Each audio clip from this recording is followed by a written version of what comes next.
Isang content creator ang may nakakausap umanong mga ligaw na kaluluwa habang siya'y nagbibisikleta. Dahil dyan, umaani siya ng mga batikos pero tingin ng isang eksperto nakararanas ng psychosis ang content creator.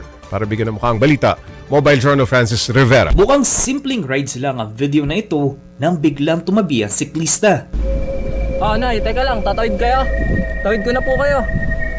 Meron daw tatawid na matanda. Bibilis po yung mga namamasyal dito, tara. Ayan po. Di po naingat. Nawala. Ganito ang tema ng mga content online ng 38 years old na si John Tamayo o mas kilalang Plar. Madalas, nagbabike siya sa kanilang lugar sa Bataan at may mga nakakausap na hindi raw nakikita. Nung nag-pandemic, nung talagang wala kang ibang trip kundi mag-meditate ka lang, mag-explore ka lang sarili mo. Hanggang sa na-discover ko na hindi lang pala ito yung may mas malawak pa palang perception kaysa dito sa realidad na nilalakaran natin. Iit pa ni Plar, hindi raw talaga ito for the content lang para sa views. Halos araw-araw daw kasi kung ito'y magpakita sa kanya. Bukas yung katlo mo, pag nakakita ka talaga, hindi talaga imposible. Kasi araw-araw talaga na-encounter ko siya.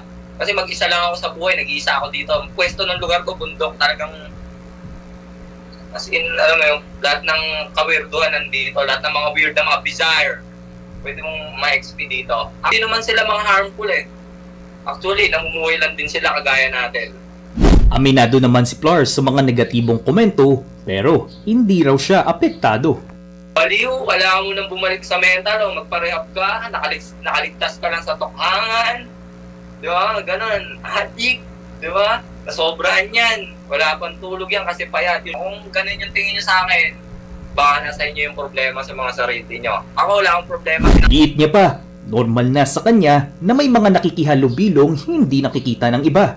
Nakakulik ako sa kanila. Kaso sir, tinatawag nila akong may kapansanan sa isip.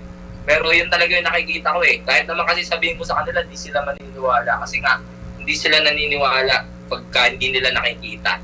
Base naman sa obserbasyon ng eksperto, hindi raw imposible na maranasan ito ng isang tao at hindi lamang ito patungkol sa vision. It seems na meron siyang mga nasasagap na sensory stimuli. Yung mga ganong klaseng mga senaryo ay matatawag nating isang klase ng psychosis. Basically telling us na meron siyang nahahagip or nasasagap na impormasyon na siya lamang nakakahagip.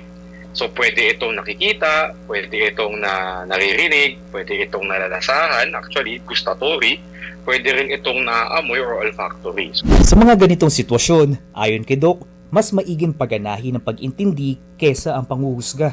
Don't judge immediately. Try to get all the facts straight first. And then, if you don't know kung ano yung magagawa mo to help the person, mas maganda to approach a professional na maaaring i-guide kayo kung ano yung mga next na hakbang na pwede nyong gawin. Walang mawawala kung hihingi ng tulong, lalo na sa mga profesional. Ang hindi tama, ang husgahan at pintasan ng mga taong may kakaibang nararanasan. Mga kapatid, Mobile Journal Francis Rivera po, hatid ang mukha ng balita. Usapan pa natin ang content ni Plar kasama si Mobile Journal Francis Rivera. Francis, bago ba mag-pandemic, meron na rin ba siyang naiengkwentrong kakaiba? Pops J, yun nga, kwento nga niya, no? Dahil kapag nga raw bukas na ang third eye mo, talagang kung ano-ano at kung sino-sino na yung mga nakikita mo na hindi usual nakikita ng mga pangkaraniwang tao. At dati nga, ay hanggang ngayon, ay merong malapit daw na puno sa kanila kung saan niya ay madalas kausap niya itong mga entity, itong mga nakikita niya. Okay, sabi na nga nakausap mong eksperto, wag basta maghuhusga at may nararanasang psychosis itong si Plar, no? Paano raw ba ginagamot yan? Yes, Pops J. Siyempre, una, kailangan muna talaga natin magpakonsulta sa mga professional kung ano ba talaga yung magiging diagnosis dun sa ating mga nararanasan at nararamdaman. No? At para naman sa mga may kondisyon na psychosis, merong anti-psychosis medication. Yun yung binibigay ng medikasyon o medication para doon sa mga may kondisyon na ganito. Pero okay lang ba yan na nagbibisikleta siya at naglalakbay siya, no?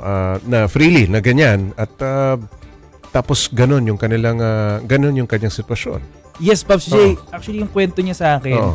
kapag daw, ito naman kasi parang aksidente na nangyayari. Oo. Parang, kumbaga nagkakaroon lang siya ng mga episode kung Oo. saan nagpapakita at ina-approach siya itong mga entity daw na kumakausap sa kanya and then afterwards, mawawala eh. So, may parang nagigising din siya sa katotohanan na parang Pasulput-sulput lang. Yes, Oo. Pops J. Parang wala sa realidad. Kumbaga, Oo. yung nakikita at na nakakausap niya nung una. Okay, mismong si Plar, ayaw pa apekto sa mga negatibong comments. Ano, meron ba siyang kasama sa pagharap dito sa kanya na yung may na-encounter daw? Yes, Oo. Pops J, ang kwento niya sa atin, mag-isa lang din talaga siya sa bahay. So siya lang talaga. Siya lang. Siya lang mag-isa lang siya sa Oo. bahay at namumuhay din siya mag-isa. Oo. Yun yung Oo. kwento ni Plar sa atin. Oo. Ano? At ito nga, gumagawa rin siya ng mga pinagkakabisihan niya. Siya nagtatrabaho din, naghanap buhay. At actually, nagmo-model nga yan si Plar. Kasi nga, kinukuha rin din siya mga endorser ng mga Talaga? clothing Okay. and nag-affiliate din siya sa mga business. So, So, talaga sa mga malalapit niyang kaibigan, parang sanay na sa kanya. yes, Pops J, yun yung kwento niya. Talagang sanay na Okay. yung sa mga ganitong inkwentro ni Plar sa kanyang araw-araw na buhay. Alright, maraming salamat, Mobile Journal Francis Rivera.